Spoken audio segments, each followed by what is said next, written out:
Hello everyone and welcome yet again for another Total Warcast. I'm your host Daily, reporting almost live from snowy tops in Norway, as is my usual intro. Well, it's not really snowy anymore, it's actually quite hot, even though it's actually snowed the 1st of June, which is yesterday. It actually snowed in Norway, actually the warm parts of Norway, which is quite, yeah, it's scary. I hope for a good summer, but we'll see. Give me a few sunny days, please. Anyhow, on to something more important than the weather. It's the Total Warcast. I'm now at episode 14. I'm doing this alone. I could probably have gotten someone to do this, but I have quite a heavy schedule.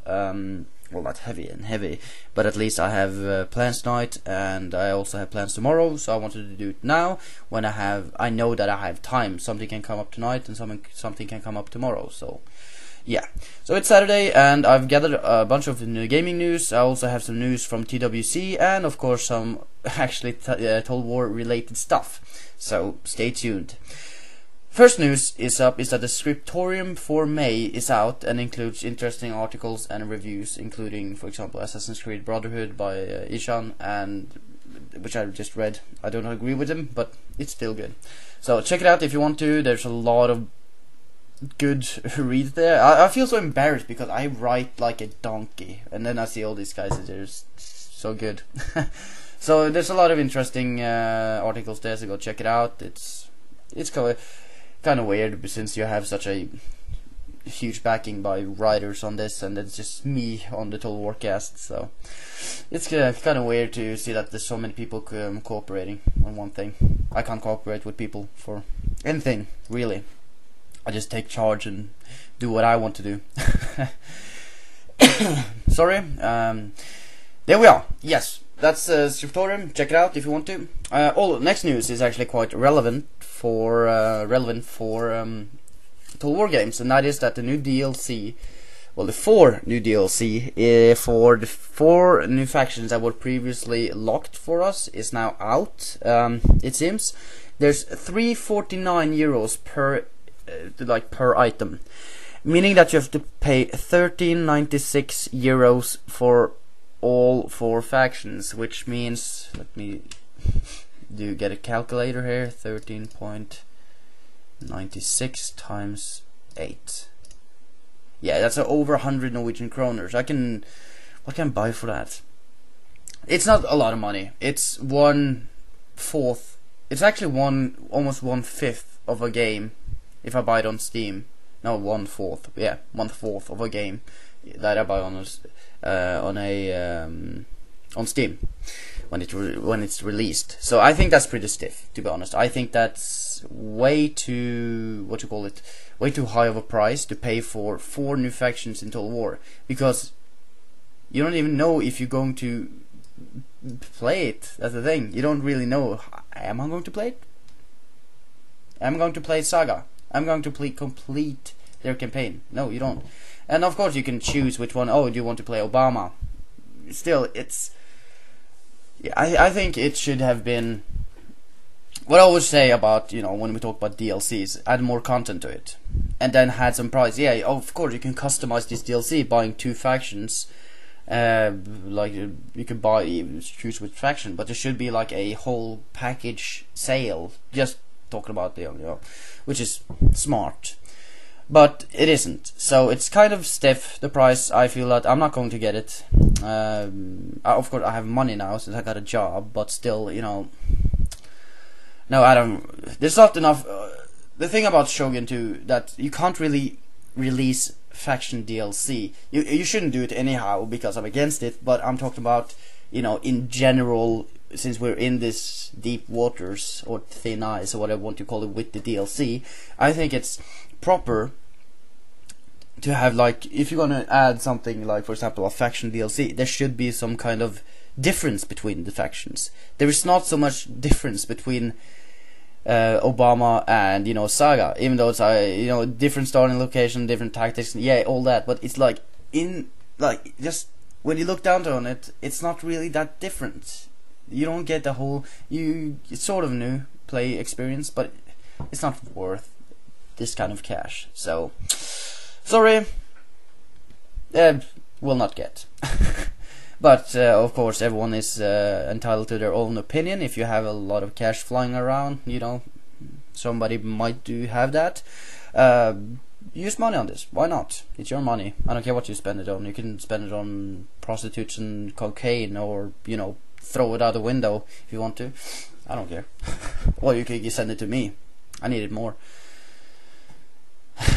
And I will definitely buy. No, I'm not gonna buy. Okay, so Bethesda is going on to the news bucket. Sorry, I should actually have some kind of intro, but you know, these are all gaming news. Bethesda is releasing a new Doom 3. It's called BFG, hahaha, pun intended, edition, and will feature all the previous stuff with additional 7 levels. You know, I can't remember what's the name of that deal, expansion pack. You know, something with hell in it. I don't know. I'm a fan of Doom 3 because I felt that it combined a lot of elements of, you know, horror, you know, fearing you at the same as action and first person. It really exploited everything that first person shooters can do. It's a good example when people looking at first person shooter. Okay, how will I make a game to, you know, action packed and all that. It was when it came out. Remember I was quite young at the time. Well, quite young. Well, younger at least. I'm still young, and I remember my brothers playing it, and they were like really into it and all that.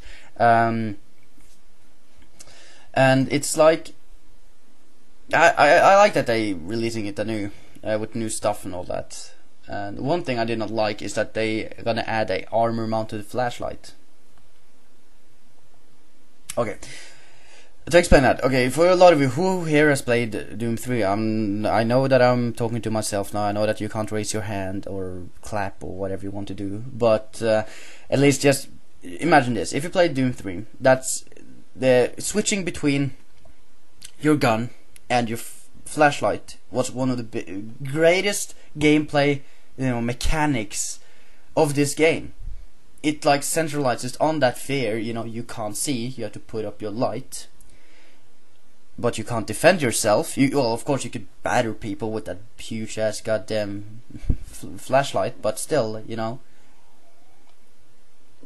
I think this is stupid by Bethesda doing that, because that's like, I know Amnesia, for example. You know, you add a bat to it, you can beat those guys to death. You know, defeating one of the main mechanics that is like really fun to have. Like it centralizes on it, but you know, let them have their fun. Let them release this. I think it's gonna be good. I'm not sure if I'm gonna get it yet, but at least that's, yeah. Doom 3 BFG edition. Check it out if you want to. Next news: Hitman Absolution trailer. Oh, okay. There's a lot of negativity right now. I have had Doom. Okay, it's gonna be 1, 2. Okay, yeah, okay, 1. Okay, happy news next time. Hitman Absolution trailer. It kind of made me lose hope in this game, because it's clearly that they have not. Who's making it again? I can't. At this point, I don't really care. Okay, Hitman Absolution. What's it called? A game company. IO, isn't it? IDOS, IO Interactive Square Enix, yeah. Yeah, sorry for, I should have written that in my notes again, sorry, but at least, yeah. It seems that they're, the trailer, okay, I'm gonna explain it to you. I'm gonna link it in the thing down below, you know, the description thingy. And you can just watch it now if you want to. Pause this podcast, watch it, and yeah. Okay, so basically what it is, okay, just watch it now. I'm gonna stop talking for 5 seconds. Just stop it, and then I can explain it to you. Okay, basically the trailer is like this.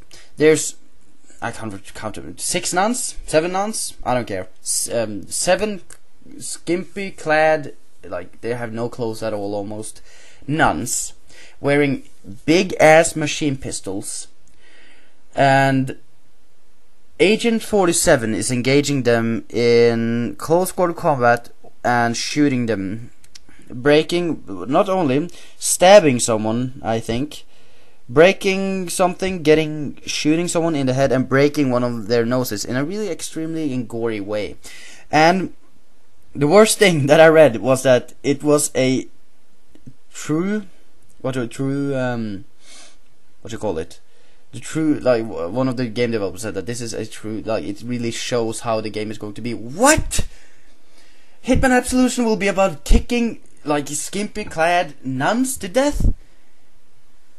In, like, close quarter combat, shooting them in the face? What happened to, you know, sneaking in, dressing up as, you know, the big Russian guy with the beard when you're bald, no hair, and walking around, you know, strangling people like a crazy madman with no feelings? What happened to that? It's a assassin game. Yeah, I hope it's gonna be like sneaky, all that, but I hate how they're gonna, like, focus on, you know, the action on Hitman games. That's not really the... I love how you, in Blood Money, you can just pick up, you know, grab a huge ass rifle and just kill everything if you wanted to, but it wasn't really a good, you know, it wasn't really focused on. It was really more focused on to, like, do it the right way, which was, you know, by stealth, or, you know, at least eliminating people in a sort of smart way, not kicking 7 nuns. I don't think they're nuns, I think they're in disguise, but still, well, it's nuns. Kicking and killing nuns to death, you know, it's killing nuns to death. Yeah, makes sense there. Good job. Anyhow, no, Lost Hope. Let's. Okay, I really love Hitman series. It's one of my favorite, you know, stealth game, like assassin games out there. But if they're gonna make this game, like, bad, I don't know if I'm gonna get it. After this trailer and they say this is a real interpretation of how the game is going to be, I'm getting, you know, second doubts. But we'll see. Okay, next good news. Rezzed. Rezzed is a show hosted by, who was it again? It's Rock Paper Shotgun and Eurogamer. It's a show, a live show, where they invite personalities from you know, all that games, what should I call it? Oh, I lost my nose. There we are. Just all that, but also Creative Assembly will, you know, attend, since it's in Brighton, UK, and they will talk about, you know, the future of Total War games. Now, I will not be able to attend since I'm stuck in cold, freezing Norway, but I hope that some of the my rainy British cousins will have time to go check this out. So I hope on some good update after when this is done. So let's cross our fingers for more of how they're going to lead the Total War franchise on, because, like, Creative Assembly is like 25 years old now. It's like they're huge, like they're old, and I really hope that they're going to, you know, keep the good old recipe but also be adding, you know, new stuff, making the Total War games even more immersive and fun than they already are. But we'll see. Rezzed, a show in Brighton, UK, hosted by the Rock Paper Shotgun and Eurogamer. See, I will attend. Let's hope for good news. Yes, crossing fingers. Next news. The Call of Duty conflict between the old Infinity Ward top dogs and Activision has been resolved. Apparently, in court, they have finally come to a conclusion to this madness, and through a secret deal. The terms of this deal we will not be able to know. It seems that they, well, at least Activision threw enough money to shut up the Infinity Ward guys. I think it's Vince and Jason they are called. So that's good. You know, this is something that well, the case is that Activision didn't pay. They really badly treated, you know, the old Infinity Ward after release of Modern Warfare 2. So in Vince and Jason, which is you know, they were like the top dogs of old Infinity Ward. They've gone off, broke off, and made a new gaming company. They did not get the bonuses that they were, you know, Modern Warfare 2 was hugely successful. You know, it was madly successful. So it's, you know, they didn't get the bonus. They got pissed. They started suing. You know, and apparently they've gotten enough money on them. So it's like I don't know how much money it is they have already gotten, but it's a lot of millions, you know. So yeah, when you have that kind of cash flow, yeah, you can't even believe it. So yeah, that's good for getting that out of the way. But to be honest, I don't really care at this point. You know, they kind of ruined the Call of Duty for me at Modern Warfare 2, so I don't really feel any point of following them at any point. Anyhow, moving on. But talking about first-person shooters, it looks like Battlefield 3 is following in COD footsteps in one point, and that is with a premium service. It seems that EA will release a premium service similar to the Call of Duty Elite for the Modern Warfare 3, meaning that you will have a more of expansive stats, you know, a more of you know, it's like, oh, you know, for example, Battlefield Pro or something like that. There, you log in there and you have a lot of stats. You know, it's a lot of you buy this because you're hugely active in the game or whatever. You're dedicated. Yeah, it seems that also So basically they want to have this. They want to give something similar to what the Modern Warfare people are having right now, the Call of Duty. The price seems to be $50. I think that means €50 as well. If you're thinking like straight over, I'm not sure how they're gonna do that. Maybe it's a little bit less euro, so it's actually the same price. But bucks, that means, let's try to calculator again. Daily, learn to do something. That's 6. That's 300. That's not too bad for me. The time divide by 8, 37.5 euros.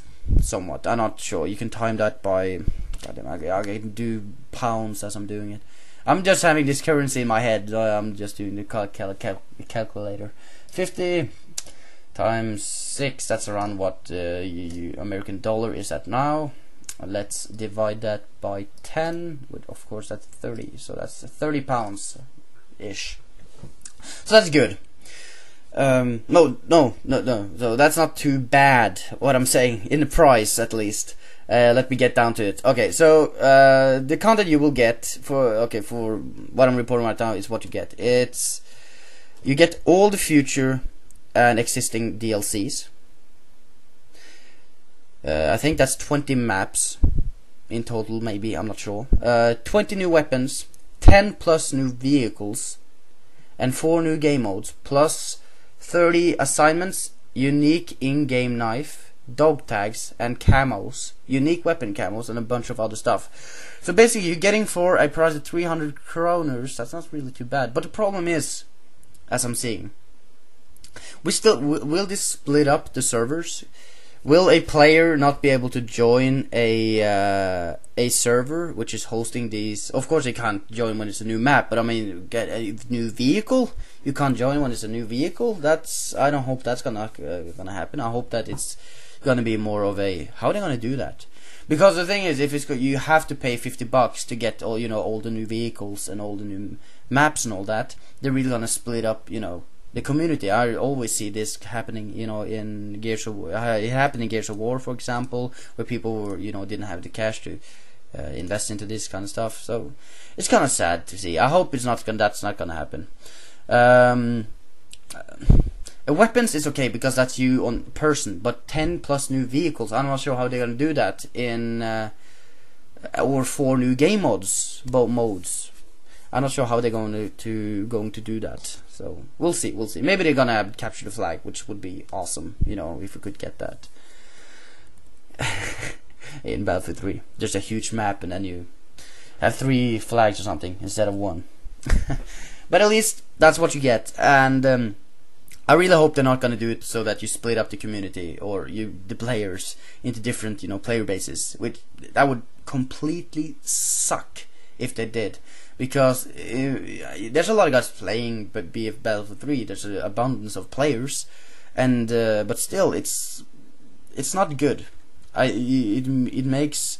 I think it's one of the most negative things you have about gaming in general these days. Multiplayer games is that you have these DLCs which breaks up, different players. New players, they will enter a game which is, getting, for example, kicked from a server because they don't have that map pack. You know, it's really hard to get into, you know, the game when you have to buy all this extra stuff. It's easy when you start out with it. For example, I'm playing Battlefield 3 almost every single day now because I enjoy the first person feeling and just playing alone with music on my ears, for example, just chilling out, or with, you know, playing with Master Big AB or Burnmeister on TWC, you know, tearing people apart in squad play. Yeah, I like BF3. You know, it's one of those. It has replaced CS for me, Counter-Strike. But it's sad to see that if they do this, it's gonna, you know, split up the gamers, and it's gonna be easy for me to buy it. But I mean, talking about a new player, a new guy joining, it's gonna be harder for him. You know, do I have to like pay first for the game and then for this, you know, feature making you the BF3 Pro? Also buying, you know, for example, I feel like it's a really negative word just calling it, you know, for example, Call of Duty Elite. I feel that that's such a huge douchebag, you know, name for it. I understand you could call it something else, you know, the service, or something that not really goes into the, you know, the elitism.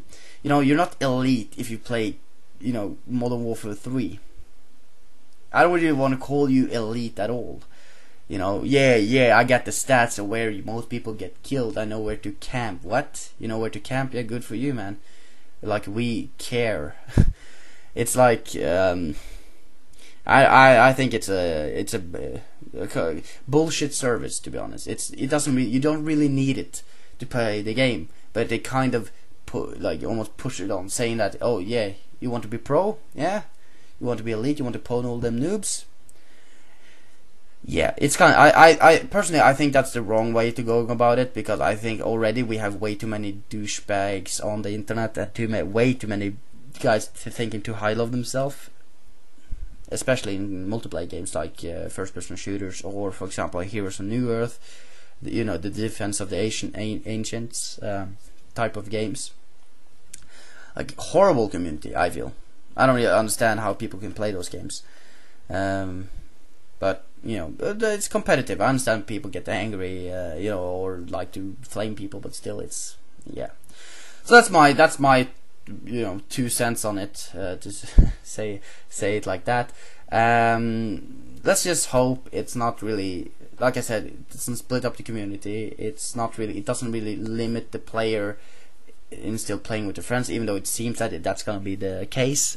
I like the 20 new weapons. I really enjoy, you know, the weapons in Battlefield 3, trying to, you know, find the different kinks and all of that, quirks in them, and trying them out, instead of just finding one weapon that works really well for you and just tearing through the enemy. Even though I do that a lot with the P90, which I just unlocked, which I destroy in close quarter combat. It's really fun. Yeah. So that's the news for that one. Battlefield 3 is getting a premium service. Let's see how they do. Instead of just making a DLC, why did they make it following in COD's footsteps with the service? Whatever. Ah. Okay. Bodylicious Tomb Raider trailer is out, and the release date is set for March 5th, which is good news for you. You know, you pubertal. I'm still in my puberty as well, so it's kind of embarrassing talking like that. But you know, yeah. But it's looking well. It seems that you can actually fire a crossbow at the deer, so that's cool. That's cool. You know, and she is dirty. She's wearing, you know, a tank top. It seems a top. And she has breasts. So I mean, it's good news all around. You know, you can kill deers with a bow, and she breasts. Yes. It seems that it's more of a survival game. Yeah, I had to recap. It's a little time since I saw the trailer, but at least it doesn't say anything. It's all they've done is taken from the cutscenes, which is, you know, like Diablo cutscenes. It's not really the gameplay, you know. So I'm not sure if I want to take any. They should have shown a little bit of gameplay at least. I hate trailers that stuff, but at least it's looking good. You know, there are bows, deers, and boobs. So good news. Next news, War of the Roses. If you've not heard of this, this is like the good good graphics of Mount & Blade Warband. It seems that it's gonna be like a more of a third person? Yeah, I think it's the third person. Third person, you know, like Mount & Blade Warband, just in better graphics, set in, you know, a specific time, and it's looking pretty sweet. You know, the show of the it's a E3 gameplay trailer is out, and it shows a little bit, you know, of everything. It's looking good. Yeah, to be honest, I'm a huge fan. I played a lot of Mount & Blade Warband multiplayer, and if this is something similar, you know, where you can have, you know, I hope you can have a lot more people on it. I'm not sure if they said it was limited to 32 players. I'm not sure, I can't remember, but that kind of sucks because Mount & Blade Warband can support over 200. So, you know, just throwing that out there. So we'll see. It looks good, you know. Mounted combat, even though they like they showed off, like the news article I read, it said, oh, they show off mounted combat. No, not really. There's like 5 seconds of mounted. There's not really combat either. It's just them riding with their swords drawn, which is not really showing off anything. So yeah, check it out if you want to. I'm not really, you know, what you call it. I'm excited for the game, but you know, I'm not really, you know, oh my god, this game is gonna be so epic. You know, it might be, but I'm not really, you know, gonna throw myself out the window because I, you know, I have a hunch that this game is gonna be awesome. You know, that's not how I do things. Sorry again. So yeah, check it out if you want to. I'm leaving, like I said, I'm leaving links down in the description for you guys who want to see it. Okay, Crusader Kings 2 is getting a DLC update, and this will be okay. My writing sucks, so I can't. Okay, it will cost $9.99 or euros, since we're talking Steam now. I'm guessing many people use Steam. The DLC is called Sword of Islam, and will make which is the goal of it is trying to add a completely new experience for new people in tactical, you know, gameplay. For example, marriage, alliances, etc., etc. You know, it's a cultural expansion. So I have not played CK2. I'm sorry, I am a heathen. I should be burned at the, you know, stake. But for you guys who are interested, it's for you to get a new experience, you know, out of CK2. Just check it out. Check it out. I'm gonna leave description into the article of Rock Paper Shotgun. So yeah, news today, it seems, is that the new Gears of War is announced.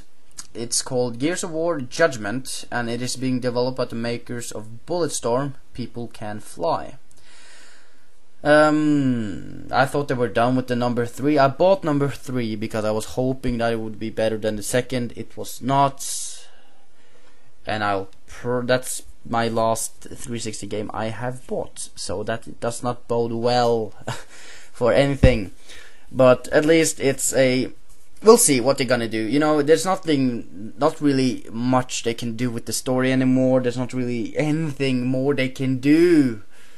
Maybe backtrack, you know, show them war against humans or whatever, but my god, you know. And also, yeah, I was hoping sorry, I'm babbling now. I was hoping for a better, you know, a more of a Gears of War type of game when Gears of War 3 came out, because Gears of War 2, I felt it was a little bit too unbalanced. It was a little bit too, not, I want to say casualized, but then they made a little bit, they added things that didn't really need to be added. You know, in Gears of War 3 it was it's really simple, but ingenious, you know, how they did it. It was like balanced in a way that how different weapons work together. But then they added, you know, new weapons, and then in the 3 they added even more weapons. Even though the bayonet is hugely awesome, I mean seriously, that they should have had that in number 1. But then they had the shotgun, which you could just have like the shotgun in Call of Duty Modern Warfare 2, where you could just kill everything within your screen when you fired. This is this gun. Yeah, so we'll see how it's going to be. I am not going to get this anyhow. I'm not. It's not even. There's no point in even talking for me to I'll share the news of it. I'll do my best to be happy, but to be honest, I don't care at all about Gears of War anymore. It was a game I was really good at when I was 14 years old and a little shit kid, which I still am, but bigger now. Oh, I've been going on for 30 minutes. My God, time flies fast. At least I don't have work tomorrow, so I can sleep in finally. Okay, so basically, I'm gonna hop into the tavern now. So if you guys want to jump off, I'm gonna just have one more topic, which is a little bit catching up. I have kind of failed in my journalistic, my hobby journalism, which is basically that I've seen it, but I just haven't talked about it yet, and that is how a Eurogamer article talking about how, talking to Keaton, which is from Creative Assembly, Heaton from Creative Assembly, and regarding cutting MP multiplayer stuff and all that. But later, almost at the end of the article, they were talking about how some people from Sega saying that Creative Assembly was adding too much stuff into their games. I read the article today. I read about the thread on TWC, but I haven't engaged in the story yet. I thought about adding it to it, but it just went past me. And last episode, someone commented, "Oh my God, Daily missed that." And yeah, well, I'm catching up now. Okay, you happy? Can't remember your name, but god damn it, I'm doing my best here. Okay, so basically, I understand this hurled up a big tornado of anger in the community. How CA, how Sega says that, because they're thinking money, Okay, so what they're thinking is content equals money, and they don't like money. They like money coming in and not money going out. It's basically how the place I work at, So they don't really want to, spend money to increase the quality, which will make the customers more happy, making more devout fans or customers which will come back to the store. No, they want everything to just go barely, try to get the most sales out of it anyhow, and still hope for the best. It doesn't work like that. How many... I don't have an education. I'm 20 years old, and I have gone to school, Norwegian school, which is practically means that I have thrown away my 13 years of my childhood down the drain. So what really pisses me off is that I'm not going to complain about my workplace, because I don't have the right, because there's guys there who get paid more than me to make the same mistakes that I could have made, but they're still making the mistakes. Anyhow, Sega thinks, like I said, of money going out is not, where they can cut it, they will cut it, because they don't want to use money. It's not really them using money, but if it doesn't get released, whatever, it equals to the same. I don't want to hear any complaints about this. Let me talk. I'm even arguing to myself, even though I'm talking alone. This is ridiculous.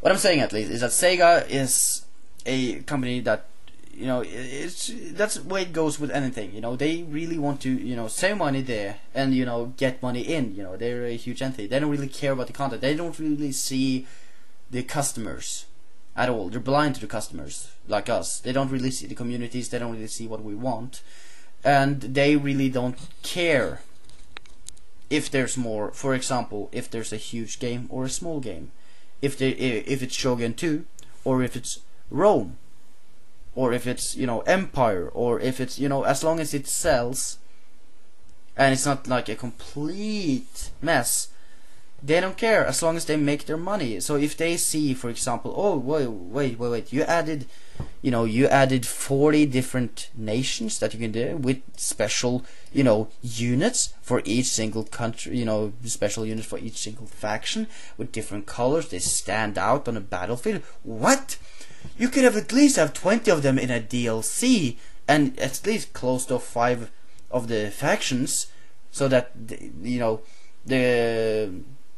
so that the player will feel more inclined to buying the DLC. Oh no, you should ban modding, because that will make it more probable that they won't buy the DLC. That's how they think. And yeah, it's really stupid, and I hate it. How it has, instead of really trying to be the best. Imagine if CA was let loose. And I'm thinking, with the now that we have Shogun 2, Empire I think wasn't a failure, but it was sort of a kind of a misstep. And they kind of fell on their faces. They didn't break their nose, but they kind of scratched their face, so it hurt. I understand. Napoleon War was a little bit more, a little smaller, was a lot more polished, better. And Shogun 2, I feel it's like, wow. It's even smaller, but it's really polished and it's really looking good. They have that quality badge now, and I feel that that's really important to have a quality badge of, they deliver something that actually works. Now, of course, there's been a lot of, there's been bugs and glitches, but to be honest, it's not really been game breaking. That's really important, because if it's game breaking, that's something that you annoy yourself like every single day. If you get it one time, you shouldn't complain, but getting a solid release like Shogun 2 I felt, is really important, and that is something I don't think we will get if, for example, the release company, like for example Sega or EA, EA's the devil, gets their way. That will not happen. They will try to break it up. They will try to minimize the game, either for DLC purposes or for some other scheming, economic, scheme. It's making money. And that's the point, for the cheapest amount of cost, and that's exactly what had happened here. In this article, it's basically that Sega says we're feeling that CA is trying to add too much free content, because they don't want to, or they feel that it's too much. Basically, it adds too much playability on their own. Now, I don't feel that DLC should be, there shouldn't be. Yes, it should add playability, sure, but it shouldn't be a part of the game that was originally in there, so that gets removed and then you have to buy it to unlock it. No, I think that's wrong. If it's a huge part of content, for example, a new part of land in the Total War games, or for example, like we talked about in Battlefield 3. 20 maps, 20 new weapons, like there's huge content which actually they have worked really hard on, so they deserve a little bit of cash on it. I can understand that, but it has to be relevant. It shouldn't make imbalance in multiplayer. It shouldn't discourage, it shouldn't, be like a pressure on the people buying the game for the first time. They should be buying the first game feeling that they have obligation to buy the DLC. No, not at all. That's bad. It should be, easy to get into, and then if people really enjoy it, they can buy the DLC, to further their playability. But I'm against DLC. I wish that it was gone, but since we're in this mess, let's try to make the best out of it. Even though this is just stupid, and I hate it, and I hope they will make more, for example, Fall of the Samurai type of stuff. Even though Rise of the Samurai was just a really small thing, but I paid hardly any money for it, so that's okay. Fall of the Samurai, I have played that just as much as I almost played Shogun 2, I think. So that's really made up my money, 30 euros. I bought it on release, so that's okay. I can deal with that. Oh my god, I almost talked for 40 minutes. Okay, like I said, the tavern. Yeah, so that's my point. And I actually have to say I'm done. That's it. It feels good to be mean right now. Really good. I think I'm going to get off now. Max Payne 3 is out. I could talk about Max Payne 3, but it's getting a little bit late, and I know that you guys don't really want to listen to me above 40 minutes. Half a minute left. Well, I want to thank everyone for listening once again. I really enjoy doing this podcasts. I hope you listened this far. If you haven't, well, at least thank you for listening for a little while. I was your host, Daily. I reported this this episode almost live from Snowy Tops, Norway. And the next episode I will try to get DQ Trash on here. You know, the guy who makes the TWN episodes. But he's a little bit shy, even though he shows his pretty face on the cam all the time. So we'll see. Hopefully we'll be lucky next week. Thank you for listening, and you'll hear me hopefully next week. Goodbye.